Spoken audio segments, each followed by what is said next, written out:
Hoje vamos falar de um método de suavização de dados. O nome do método é Savitsky-Golay e o método usa uma regressão polinomial de segundo grau para tentar suavizar os dados. Como é que isto funciona? Portanto, aqui os dados originais são apenas as colunas C e D. Portanto, estes dados correspondiam a um cromatograma. Portanto, havia uma quantidade que era medida à saída da cromatografia e temos o tempo da eluição e temos o sinal ao longo dessa eluição e está aqui representado graficamente são os pontos a azul e veem que os pontos são muito erráticos, não é? Têm assim muitos altos e baixos, portanto têm bastante ruído. E a ideia é, se nós queremos, neste tipo de dados, muitas vezes estamos interessados em identificar a localização mais precisa do pico, ou calcular a área debaixo de um pico, e essas operações são feitas de forma mais fácil e mais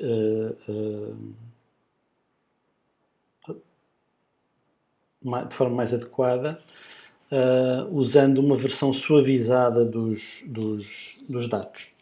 E então como é que isto vai funcionar? Nós vamos, a cada conjunto de o número pode ser variável, de 5, 10.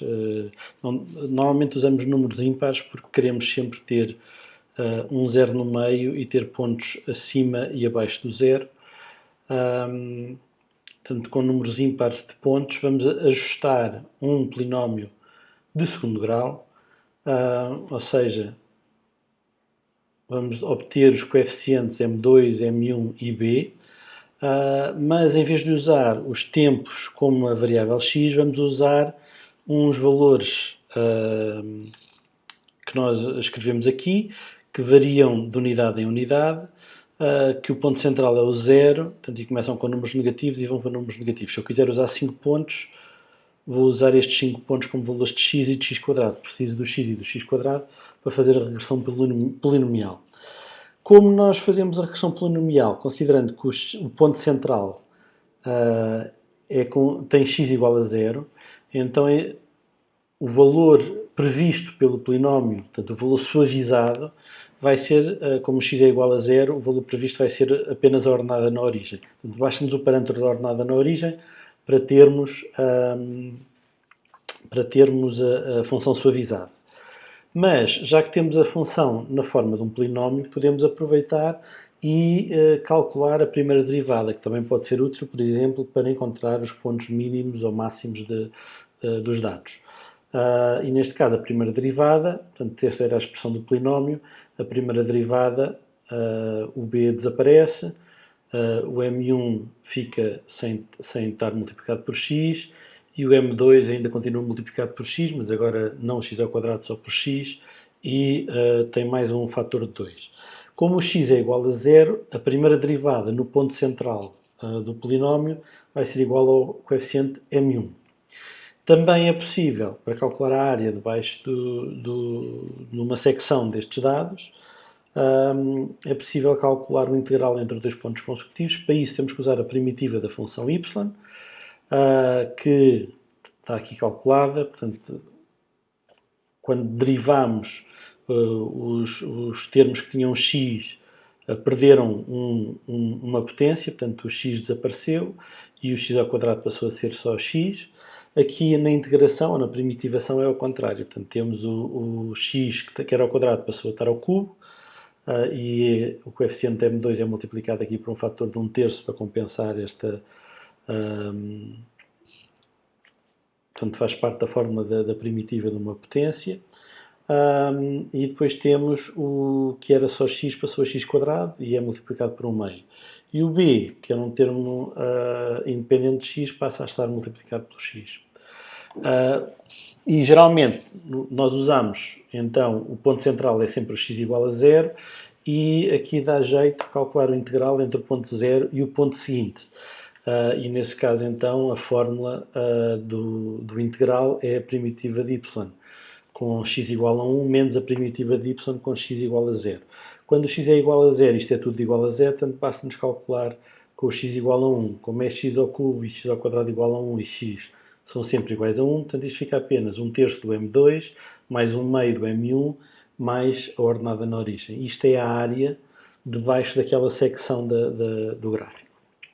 E só para vocês verem, nós não vamos calcular uma regressão polinomial, vamos calcular várias, ou seja, para cada 5 pontos vamos fazer...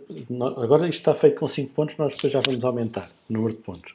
Mas para cada 5 pontos calcula-se uma suavização, uma primeira derivada e um integral.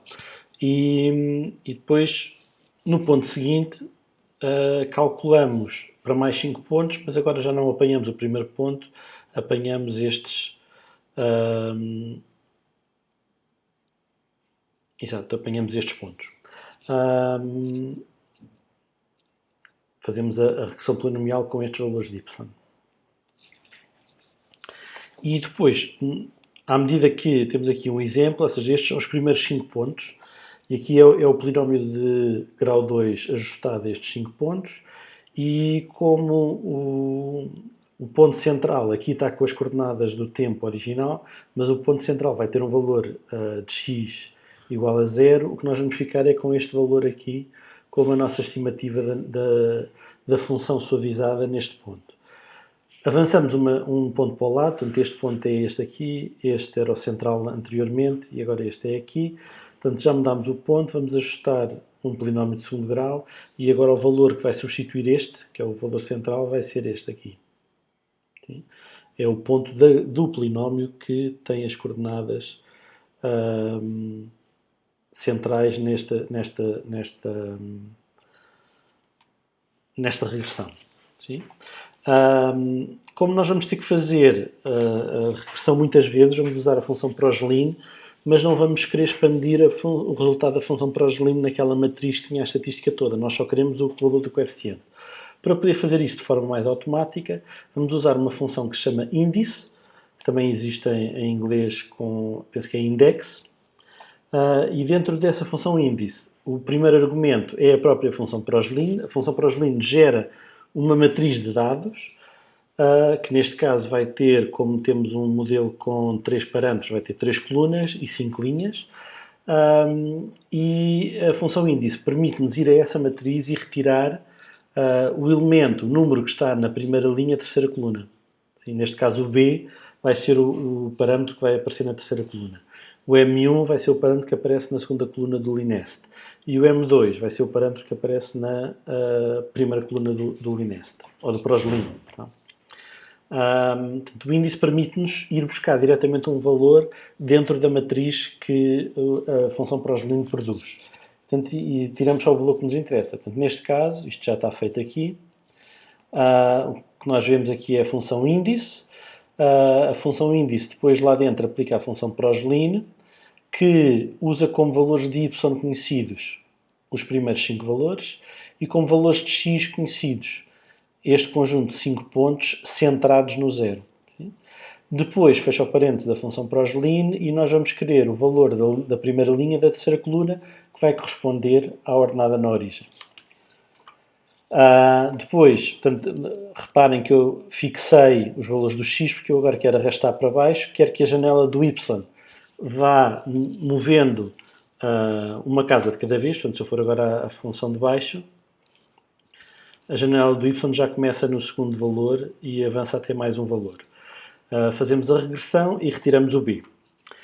Para a primeira derivada, sabemos que a primeira derivada é igual ao coeficiente m1 do polinómio original, portanto, vamos fazer outra vez o índice, função Proslin, os valores de y são os das primeiras 5 linhas, os valores de x são outra vez este x desta tabela com x e x quadrado centrada no zero. Estes são os outros dois argumentos do Proslin. E depois queremos o elemento que está da tabela do Proslin, que está na primeira linha, segunda coluna, que vai corresponder ao M1. Pronto, o cálculo de integral é um bocadinho mais extenso a fórmula, porque temos o índice com a função Proslin, com os valores de y conhecidos, com os valores de x conhecidos, e queremos o valor da primeira linha, primeira coluna, que é o valor que tem o coeficiente M2, mas depois temos que dividir esse coeficiente por 3, portanto é esta parte, ter 1/3 de M2, e depois temos que ter o M1 a dividir por 2. O M1 podemos usar o valor, está na coluna F, que foi o valor do M1, e mais o E4, que é o valor da ordenada na origem. Portanto, calculando a ordenada na origem, estamos a calcular o B do polinómio, a primeira derivada é o M1 do polinómio, o integral é calculado com uma mistura do M2, do M1 e do B, em que o M2 está dividido por 3, o M1 está dividido por 2 e o B não está dividido por nada. Pronto. Agora nós vemos, aqui a laranja está a função suavizada usando uma janela de 5 pontos, ainda é bastante irregular, portanto nós ainda podemos aumentar o tamanho da janela. Como é que vamos fazer isso? Portanto, vou apagar aqui a primeira linha, porque agora já não podemos calcular. Se eu quero calcular, vamos passar para 7 pontos. O 0, 3 acima e 3 abaixo. Portanto, vamos incluir o 0 e depois 3 valores acima e 3 valores abaixo. Dá um total de 7 pontos. O primeiro ponto do y, que contém 3 antes, é aqui no tempo igual a 4. Portanto, vamos apagar estes. E vamos alterar aqui a função do proslin para determinar o B. Este está ajustado, o que nós vamos querer aumentar aqui uma célula para cima, outra célula para baixo, e aqui a mesma coisa, uma célula para cima, outra célula para baixo. E agora já temos uma janela de 7 pontos, que nos vai permitir calcular a função suavizada. Aqui vamos calcular a primeira derivada, portanto vamos fazer a mesma coisa.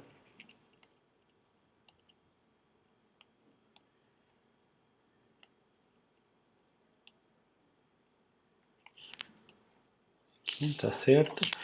E aqui vamos ter que fazer o mesmo ajuste para a função do proslin que calcula o M2 aqui. Depois as referências às outras colunas não há problema, não temos que alterar porque já foram recalculadas para este novo polinómio. E agora que já tenho isto tudo, posso expandir as fórmulas e veem que a função laranja já começa a ter menos irregularidades. Mesmo assim, ainda tem bastantes irregularidades. Portanto, vou retirar mais uma linha e vou alterar aqui o polinómio. Agora vai do menos 4 ao 4 e aqui vai do primeiro ponto ao nono ponto. E tenho que atualizar isto também nas outras funções.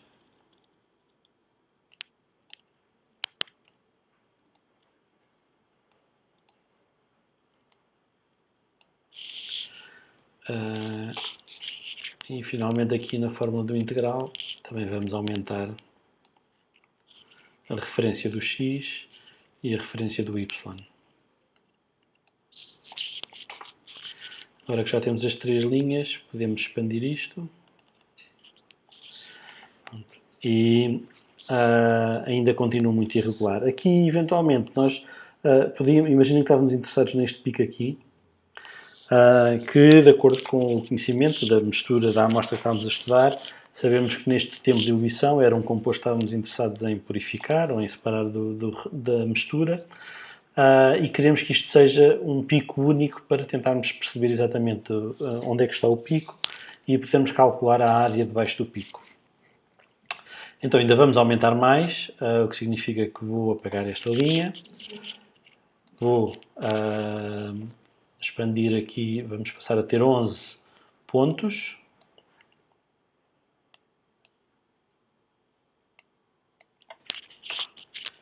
Fazer a mesma coisa para a primeira derivada.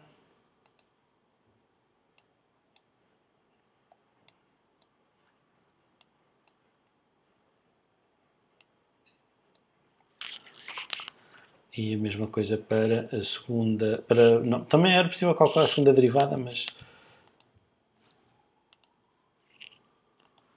agora vamos só fazer a primeira derivada e o integral.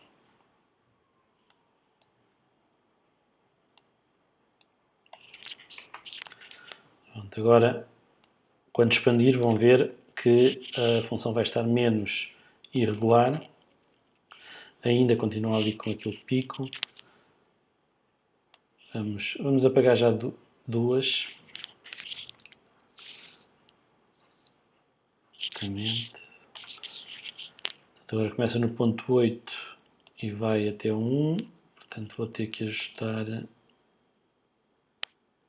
aumentar 2, mais 2 deste lado.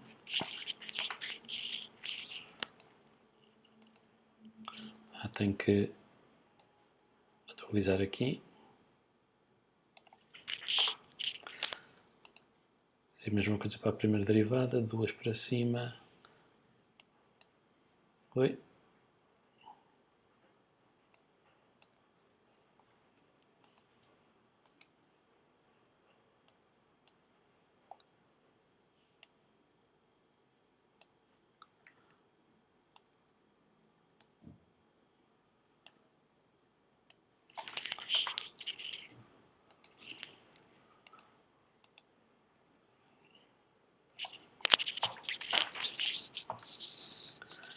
Agora para o integral.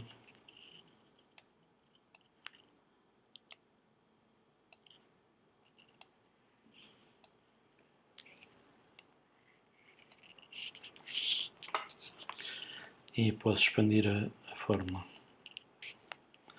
Pronto, aqui ainda se vê um ombrozinho, mas já se começa a ver a localização do pico. Mas vamos então ainda avançar mais 2.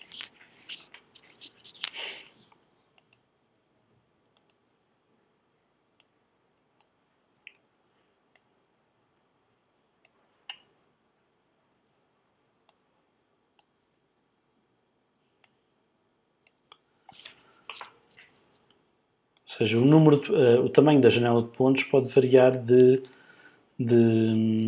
conjunto de dados para conjunto de dados. Às vezes, se calhar, há conjuntos de dados que facilmente com os 5 pontos se consegue ter uma boa suavização. Aqui, claramente, ainda estavam os dados muito irregulares, portanto, temos que aumentar o tamanho da janela.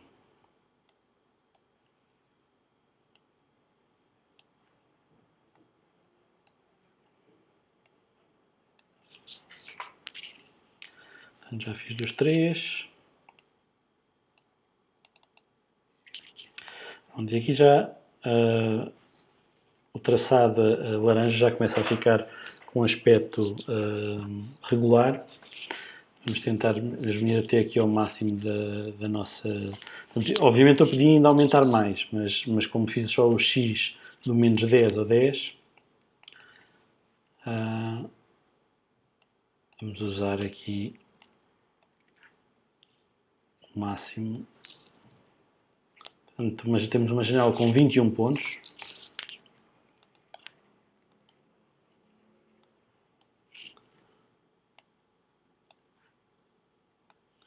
A regressão também podia ser feita com o X natural, ou seja, com o tempo. Só que depois, quando quiséssemos calcular o valor suavizado, tínhamos que usar esse valor no cálculo da equação. Portanto, não ficava uma expressão exatamente igual só a b, era uma expressão do polinómio mais complexa. Já atualizei para este. E agora...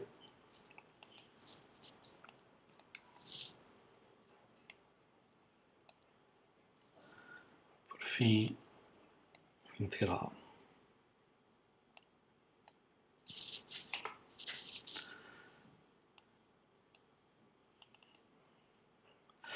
E agora temos a função já com um aspecto bastante suavizado, não é?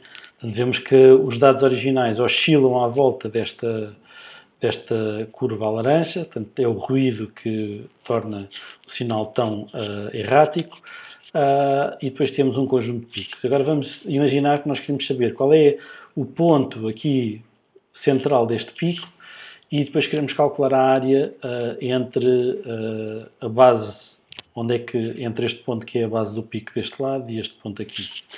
Para saber a localização do pico, então é útil observarmos a coluna da primeira derivada.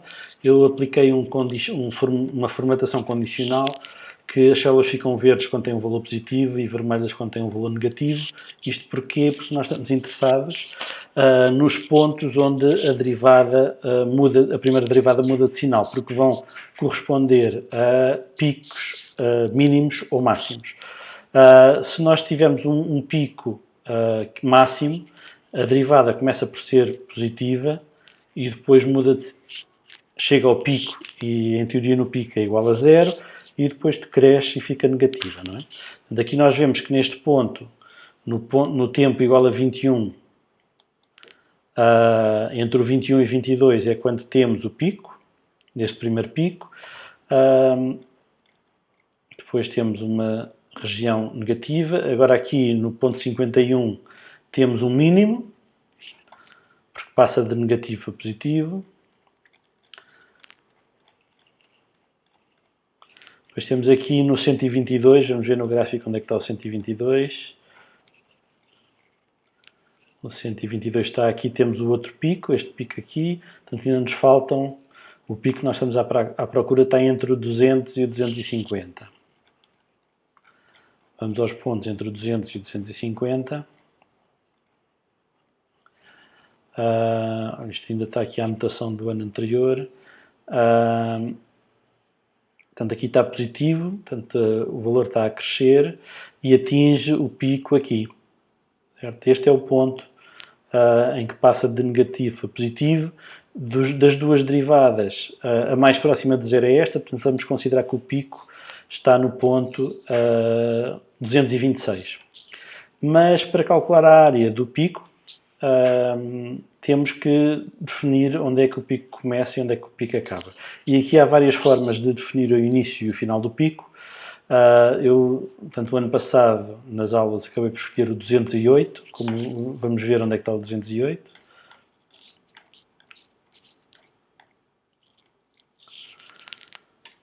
Portanto, aqui temos o 201.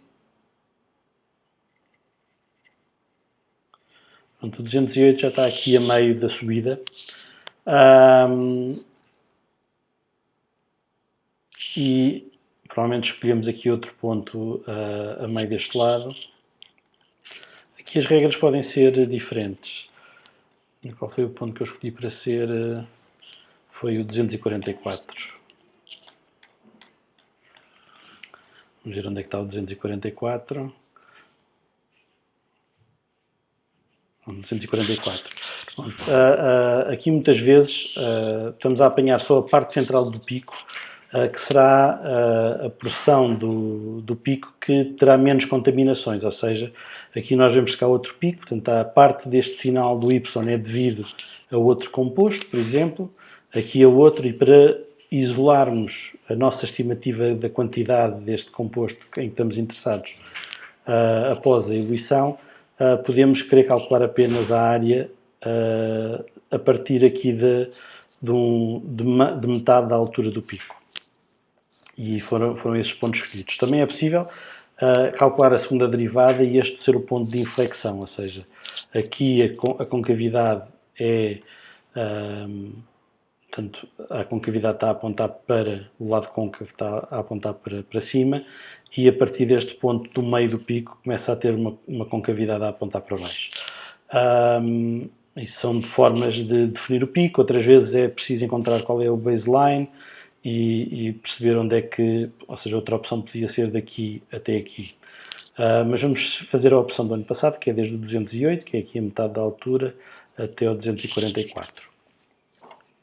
E para saber a área debaixo do pico, basta, nós já identificamos aqui o início do pico e o final do pico. Portanto, esta área que está calculada aqui vai somar os valores da coluna integral desde o início do pico até o final do pico. Porquê? Porque o valor que está aqui em cada célula da coluna integral é a área debaixo apenas da curva desde o ponto 208 até o ponto 209. Na segunda linha temos a área desde o ponto 209 até o ponto 210 e por aí adiante. Portanto, somando todas, temos o integral debaixo do pico, que neste caso deu 122. Portanto, e pode ser útil para um método quantitativo para determinar a quantidade de um certo composto na amostra, pode ser útil calcular áreas debaixo do pico. Muitas vezes, hoje em dia, os aparelhos já trazem software que faz este tipo de análise, mas se porventura vocês encontrarem dados de uma série temporal, ou de um cromatograma, ou de um espectro ruidoso, podem usar esta abordagem do filtro de Savitsky-Golay para suavizar os dados e encontrar a localização dos picos e calcular áreas debaixo dos picos. Até podem usar como template este fecheiro, vocês vão ficar com este fecheiro, portanto só têm que substituir a coluna do x e do y, neste caso o x é tempo de eluição, e depois reajustar onde é que começam, qual é a janela, podem ter que aumentar os valores de x, e ajustam as fórmulas e calculam a versão suavizada. Pronto. Ficam com mais uma ferramenta útil para análise de dados baseada em regressão polinomial neste caso.